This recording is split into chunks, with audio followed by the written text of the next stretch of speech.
무슨 억울한 일을 당하면 하늘이 알고 땅이 안다라는 말을 하곤 합니다. 그죠? 세상은 몰라도 하늘이 알고 땅이 안다. 자, 가인이 아벨을 들로 유인하여 아무도 보지 않는 곳에서 남모르게 죽였습니다. 아무도 모를 것이라고 가인은 생각하였지만 말 그대로 하늘이 알고 땅이 알고 있습니다. 10절이에요. 자, 아벨의 피가 땅에 쏟아지면서 그 피의 억울함이 땅에서부터 하늘까지 가득 차 있습니다. 성도 여러분, 하나님의 자녀된 성도의 억울함은 단순한 인간의 억울함에 그치지 않습니다. 우리가 억울해하면 단순히 인간적인 억울함에 멈추는 것이 아니라는 것입니다. 하나님이 누구신가요? 전 우주의 창조주이시고 주인이십니다. 그 하나님의 아들, 딸이 억울한 일을 당하였습니다. 자녀가 억울한 일을 당하면 육신의 부모도 같이 억울해서 더 억울해서 밤잠을 이루지 못합니다. 하나님 아버지께서 당신 자녀의 그 억울함을 외면하실 까닭이 없습니다. 방금 본 10절에서 그 호소하느니라의 동사의 시제는 분사형을 사용해서 쉬지 않고 계속하여 부르짖고 있음을 보여줍니다. 아벨의 피가 계속 부르짖습니다. 하나님 자녀들의 부르짖음은 인간의 역사 속에서 이제 시작되고 계속되는 것입니다. 하나님은 그 부르짖음을 외면하지 않으십니다. 하나님은 자녀의 호소를 외면치 않으시고 반드시 신원하십니다. 성도 여러분, 세상이 그리스도인을 감당할 수 없는 이유는 그리스도인이 세상 기준으로 누구보다 강하여서 감당하지 못하는 것이 아닙니다. 그들이 하나님의 자녀이기 때문에 감당하지 못하는 것입니다. 자녀의 호소를 들으시는 하나님이 그들의 아버지이시기 때문입니다. 사실 우린 살면서 억울한 일을 당하는 경우가 많이 있습니다. 오해를 사기도 하죠. 근데 그럴 때마다 우리를 공격하는 사람들에게 일일이 반응하는 것은 어리석은 일입니다. 그들에게 반응을 해봐야 더 심하게 공격을 당할 뿐입니다. 아버지께 부르짖는 것이 가장 현명합니다. 우리의 억울함은 땅에서부터 하늘까지 채우는 만유의 주인이신 아버지의 애통함이기도 하기 때문입니다. 억울함에 대한 반응을 세상에서 구하는 것이 아닌 아버지에게서 구하는 하나님의 자녀가 바로 저와 여러분의 신분 정체성입니다.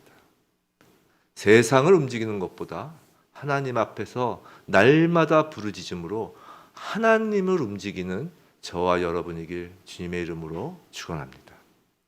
자, 하나님께서 이제 가인에게 판결을 내리십니다. 11절이죠. 자, 땅에서 가인이 저주를 받습니다. 자, 성경에서 저주라는 말의 의미는 은혜와 축복에서 떨어지는 것을 의미합니다. 가인은 땅에게 지금 저주를 받는 거예요. 원어는 땅에서인데 우리말은 땅에서라고 되어 있죠. 원어는 땅에게, 땅으로부터의 저주예요. 그래서 땅에게 저주를 받습니다. 땅을 아벨의 피로 덮었으니 가인은 그 땅으로부터 이제 떨어지게 되는 것입니다. 그 결과 12절. 자, 원래 인간에게 양식으로 주었던 그 풍성한 소산물의 축복이 땅에서 떨어짐으로 거두어지는 것입니다. 땅으로부터 저주를 받아 땅에서 나오는 축복이 끊기는 것이죠. 사실 이건 하나님의 판결이라기보다 아담과 하와에서처럼 하나님께서 앞으로 벌어질 일을 설명해 주시는 것입니다. 인간이 어떠한 노력을 다하여도 이제 땅의 소출에는 한계가 있을 것이다. 그것을 분명히 하나님께서 선언하신 것이죠. 설명해 주신 것입니다. 더욱이 아시다시피 가인의 직업은 농부였습니다. 땅을 의지하여 살았던 가인에게 있어 이러한 하나님의 선언은 아마 큰 충격이었을 겁니다. 그렇다고 충격이었다 하여도 가인이 회개하는 것은 또 아닙니다. 13절을 보면 가인이 말합니다. 죄벌이 너무 무겁다라고 하죠. 근데 자세히 보면 원어도 그렇지만 죄가 무거운 것이 아닙니다. 죄가 무겁다고 생각하는 게 아니라 벌이 지금 중하다고 하는 거예요. 가인은 회개가 아닌 불평을 하고 있습니다.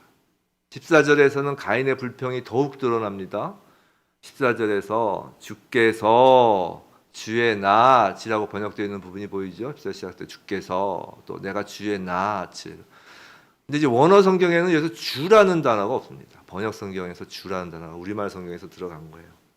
영어 성경에서도 로드라고 되어 있지 않고 그냥 you 그렇게 되어 있어요. 단순히 2인칭 단수로 지금 가인이 하나님을 부를 뿐입니다. 지금 원망이 가득 차 있는 것을 보여줍니다. 하나님이 쫓아내셨다고 합니다. 그리고 하나님의 낯을 배웁지 못할 것이라고 합니다. 하나님의 낯을 배웁지 못할 것이다를 직역하면 당신의 얼굴로부터 내가 숨겨질 것이다 라는 말인데, 이 말은 하나님의 관심에서 멀어지며 하나님의 은총에서 벗어난다라는 의미입니다. 즉 하나님으로부터 저주를 받았다는 의미예요. 그런데 하나님은 아담과 하와도 저주하신 적이 없는 것처럼 가인을 저주하신 적도 없습니다. 하나님은 가인이 땅으로부터 저주를 받았다고 하셨지 하나님이 저주하신다고 하신 적이 없습니다. 그리고 땅의 저주도 가인이 아벨의 피를 땅에 쏟았기 때문입니다. 하나님을 탓할 것이 아니라는 것이죠. 가인의 살인죄에 대한 벌이 사실 무겁기는커녕 오히려 가볍습니다. 살인을 하였는데 죽음이 형벌이 아닙니다. 성도 여러분, 하나님은 사람을 죽이시는 분이 아님을 명심하여야 합니다. 인류 첫 범죄 사건에서 우린 그 사실을 확실히 깨달아야 합니다. 사망의 근원은 죄이지 하나님이 아니십니다. 하나님이 인류를 창조하셨을 때 생명나무를 먹고 영원히 함께 거하는 그 목적으로 창조를 하셨어요. 하나님은 생명이시지 사망이 아니시라는 겁니다. 사망의 원인은 죄입니다. 오히려 하나님은 사람을 향한 은혜를 멈추시지 않습니다. 가인이라 할지라도 말이죠. 사망을 선고하시지 않으세요. 아벨을 죽이고도 목숨을 부지한 가인은 다른 사람들이 자신을 죽일 것을 염려합니다. 근데 간혹 이 대목에서 이제 의문을 갖는 사람들이 있는데, 아담과 하와가 첫 인류이고 가인과 아벨 두 아들만 있었다면 어떻게 다른 사람이 존재할 수 있겠느냐라고 말입니다. 그러나 아담과 하와에게 다른 자손이 또 없었다는 기록도 없습니다. 첫 인류인 아담과 하와 이후의 역사를 기술할 때 성경은 하나님의 구속사와 관련 있는 사람들에 관하여만 기록합니다. 주로. 성경에는 기록되지 않았으나 아벨과 가인을 제외한 다른 아담의 후손들도 당시 이 세상에 있었을 것이 분명하고, 가인은 이들의 복수를 겁내는 것입니다. 성도 여러분, 가인은 지금 회개를 하는 것이 아니라 후회와 불평을 할 뿐입니다. 회개와 후회는 다릅니다. 우리는 가끔 착각하는데 회개와 후회는 완전히 다른 거예요. 회개는 가던 방향을 돌려서 하나님을 향하는 거예요. 방향이 달라지는 거예요. 후회는 방향이 하나님을 향하는 것이 아니라 자기 자신에게 쏠리는 것입니다. 가인의 마음은 하나님을 향하지 않고 자신만을 향하고 있습니다. 우리가 교회에 앉아 있다고 하여도 늘 하나님을 향하고 있는 것은 사실 아닙니다. 자기 자신만을 바라보고 자기 연민에 빠질 때가 있습니다. 우리가 기도하며 가슴을 치고 또 회개를 해도, 회개 기도를 한다고 해도 사실은 회개가 아닌 후회만 하는 경우도 많습니다. 이것이 회개인지 후회인지 알 수 있는 표지가 있는데, 그건 세상에 대한 두려움과 염려로 기도하느냐 여부입니다. 자기 자신을 향한 후회는 그런데 세상 염려에 대해 아무런 해답을 주지 못합니다. 진정한 해답은 오직 선하신 하나님만이 갖고 계십니다. 우리 그리스도인은 후회로 염려하는 사람들이 아니라 하나님을 향하여 방향을 돌이켜 회개함으로써 평안을 누리는 사람들입니다. 자, 그런데 두려움이 가득한 가인에게도 하나님의 은총이 끊이지 않습니다. 15절, 15절. 그 유명한 가인의 표가 나오는 구절입니다. 하나님께서 가인에게 표를 주십니다. 그 표에는 이런 글이 써 있어요. 가인을 죽이는 자는 벌을 7배나 받으리라 라고 말입니다.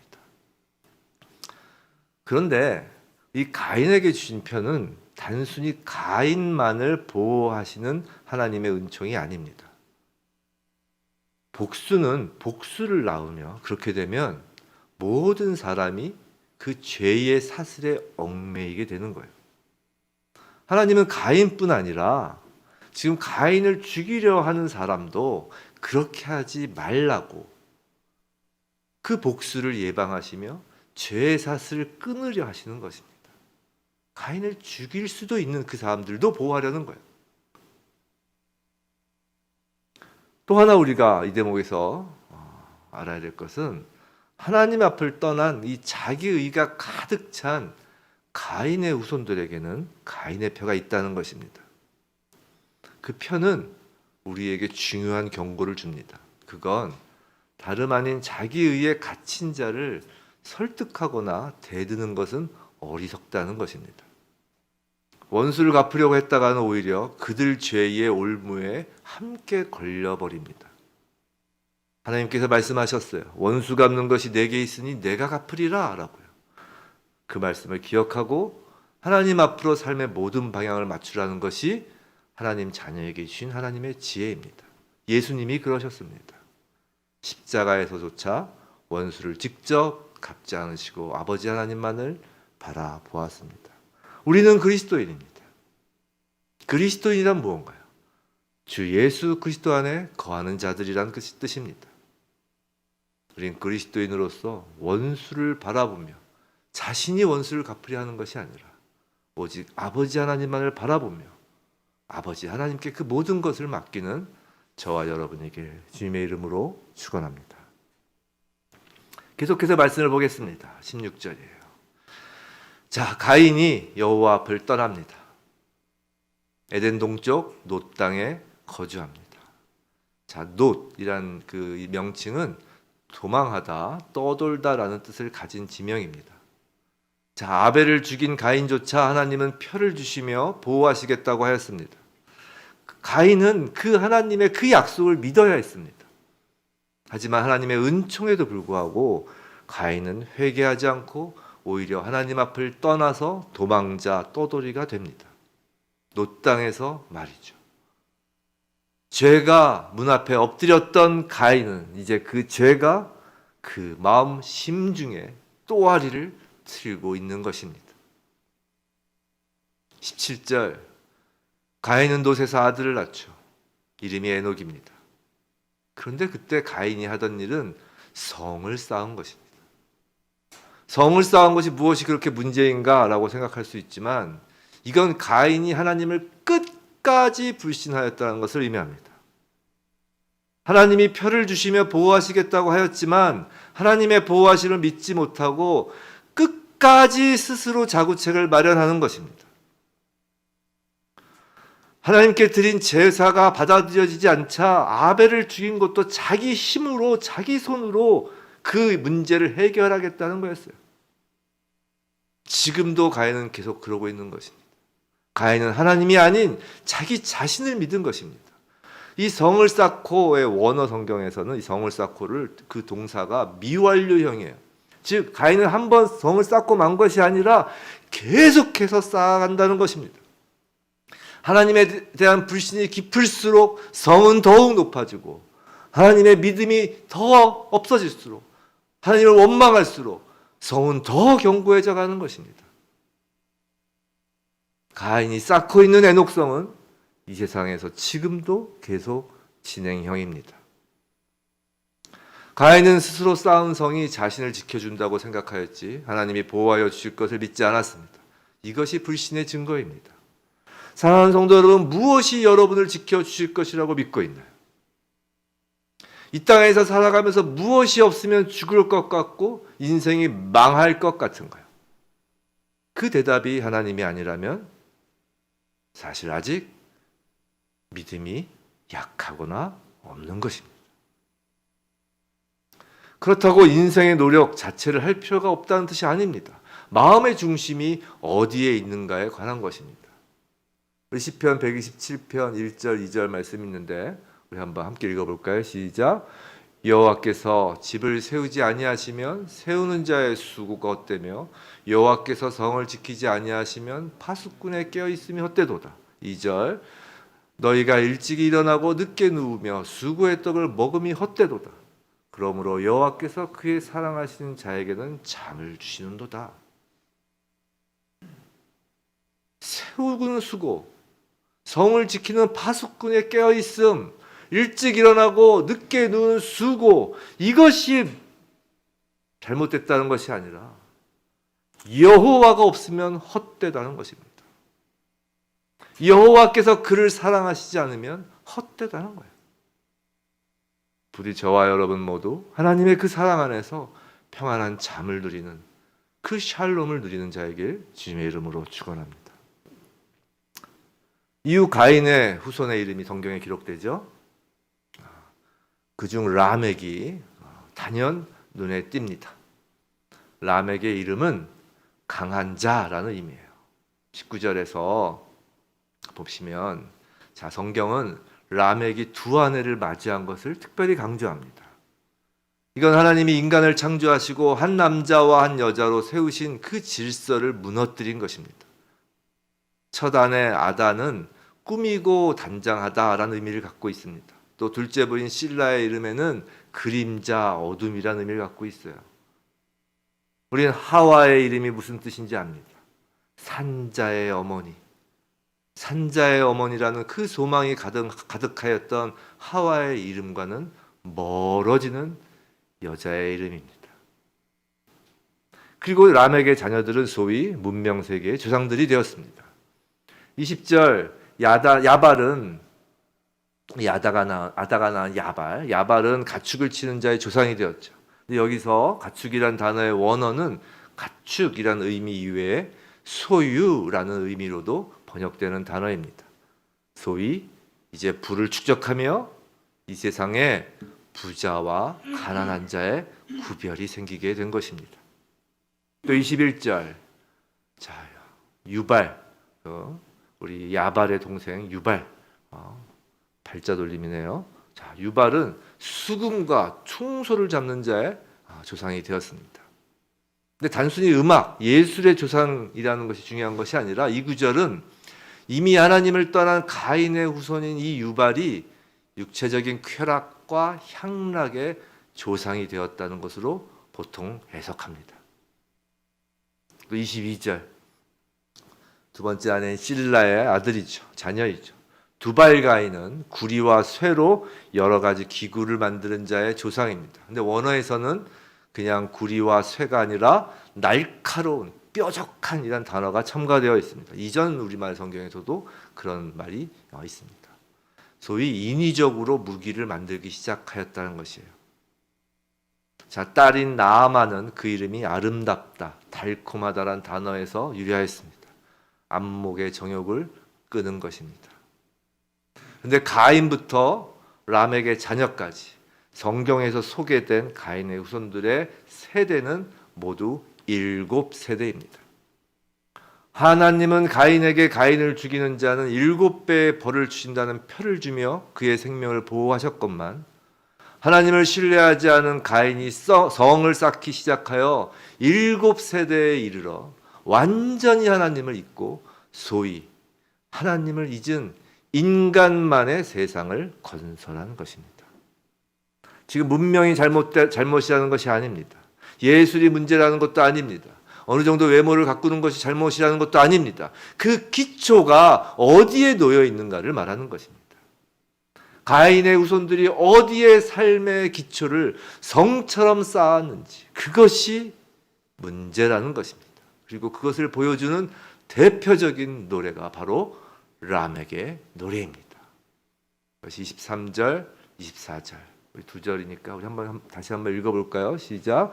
라멕이 아내들에게 이르되 아다와 실라여 내 목소리를 들으라. 라멕의 아내들이여 내 말을 들으라. 나의 상처로 말미암아 내가 사람을 죽였고 나의 상함으로 말미암아 소년을 죽였도다. 가인을 위하여는 벌이 7배일진데 라멕을 위하여는 벌이 77배이로다 하였더라. 라멕이 노래를 부르면서 자기 이름을 이렇게 붙여요. 우리 보통 그러죠.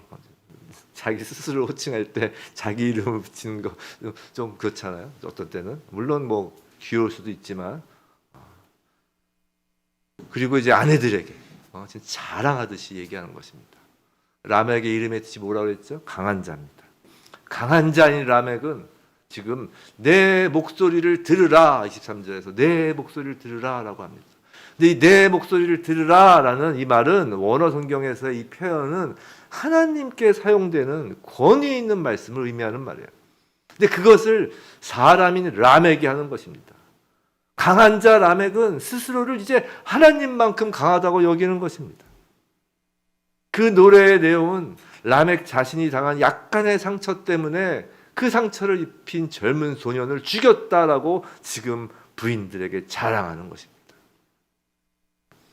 여기서 죽이다라고 번역된 히브리어는 이 죽이다라는 히브리어에는 세 가지 종류의 그 동사가 있는데 하나는 동물을 죽이는 것에 해당하는 동사, 둘째는 일반적인 사람을 죽이는 것 관련된 동사, 세 번째는 무자비한 살육이나 대량 살상을 의미하는 동사. 이게 다 달라요, 히브리어에서는. 근데 여기서는 이 중 마지막 무자비한 살육을 의미하는 동사를 사용합니다. 이것을 부끄러워하는 것이 아니라 라멕은 오히려 자랑하는 거예요. 자신의 그 무자비한 살상을, 살육을 자랑하는 거예요. 이것이 양심의 화인을 맞은 것입니다. 거기에 더해서 라멕은 가인을 해치는 자에게는 7배의 벌이 내려진다면 자신에게 복수하려는 자에게는 77배의 벌을 내리는 것이 당연한 것처럼 노래함으로써 하나님의 긍휼하신 보호를 잔인한 복수의 논리로 바꾸며 하나님을 모독합니다. 라멕의 이 노래는 칼의 노래라고 불려지는데 라멕 자녀들의 성취는 이 칼의 노래 위에 세워진 것입니다. 인간적인 강함과 자랑, 잔인함과 복수의 노래 위에 세워진 인간 세상입니다. 인간만의 세상이죠. 이제 본격적으로 인간 세상은 성을 쌓은 자들이 지배하기 시작합니다. 강한 자, 부자가 등장하여 수평적이던 인간관계가 수직적으로 변합니다. 육적 쾌락과 향락을 쫓고 무기를 만들어 전쟁과 대량 살상이 벌어집니다. 복수를 방지하려던 하나님이 주신 가인의 표 대신에 라멕이 노래한 복수의 표가 세상을 뒤덮습니다. 그래서 25절. 자, 지금까지는 가인에 대해서 쭉 기술되어 있습니다. 24절까지요. 근데 번역 성경은 이 24절과 25절 사이에 아무런 접속사가 없지만 원어 성경은 24절과 25절 사이에 원인과 결과를 뜻하는 접속사가 있습니다. 자, 가인의 후손들이 만들어가는 그 양심의 화인을 맞은 세상 때문에 하나님께서 아벨을 대신할 아담의 새로운 아들 셋을 그 세상의 죄악됨을 해결하는 하나의 방안으로 주셨다는 것이에요. 셋의 이름의 뜻은 놓다, 정리하다라는 뜻입니다. 셋은 죄악된 세상을 정리하는 존재이며 셋은 하나님으로부터 아벨 대신 세상에 다시 놓여진 존재라는 의미입니다. 다시 놓여진 거예요. 실로 이 셋의 씨에서 아담에 이어 이 세상의 제2의 시조를 할 수 있는 노아가 나왔으며 궁극적으로 이 세상의 모든 죄를 완전히 해결하신 그리스도께서 나오심으로 이 이름에 담긴 그 뜻이 그대로 성취되었습니다. 그런데 셋의 후손들은 가인의 후손들과는 다른 노래를 부릅니다. 26절 셋도 아들을 낳습니다. 그의 이름을 에노스라 했습니다. 에노스. 그래서 에노스의 뜻은 아담과 같습니다. 에노스 이퀄 아담이에요. 아담의 뜻이 사람 이름으로 쓰이는 것뿐만 아니라 그 일반 명사로는 사람이란 뜻이라고 그랬잖아요. 에노스도 사람이란 뜻이에요. 하나님께서 처음 창조하신 대로 하나님의 형상을 닮은 바로 그 사람입니다. 진정한 사람 말입니다.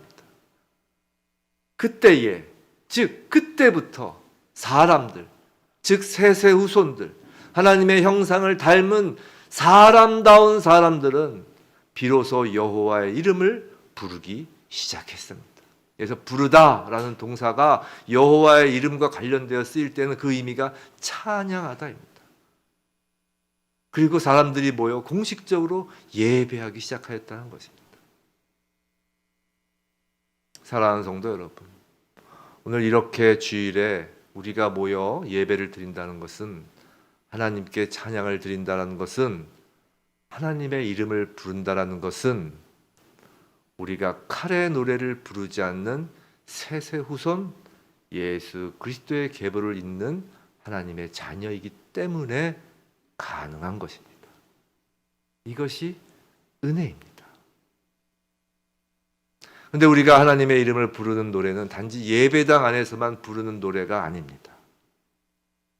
예배당 안에서 일주일에 단 하루 하나님의 이름을 부르고 나머지 6일은 세상 속에서 세상의 노래인 칼의 노래, 즉 탐욕과 쾌락의 노래, 날카로운 무기를 품은 복수의 노래를 부른다면 그건 너무나 안타까운 일입니다. 사단은 지금도 세상 속 이 삶 속에서 우리의 입술이 칼의 노래를 부르게끔 밀어붙입니다. 그것이 강한 자이고 그것이 너희의 자랑이라고 거짓 속삭임을 계속합니다. 성도 여러분, 과연 우리는 일주일에 주일 하루가 아니라 7일 모두 어떤 노래를 부르고자 하나요? 부디 저와 여러분 모두 견고한 성을 의지하며 자신이 쌓은 성을 의지하며 칼의 노래를 부르는 것이 아니라 오직 우리 아버지만 의지하고 아버지의 이름만을 부르며 매일 하나님의 자녀답게 이 땅에서 살아가길 주님의 이름으로 축원합니다.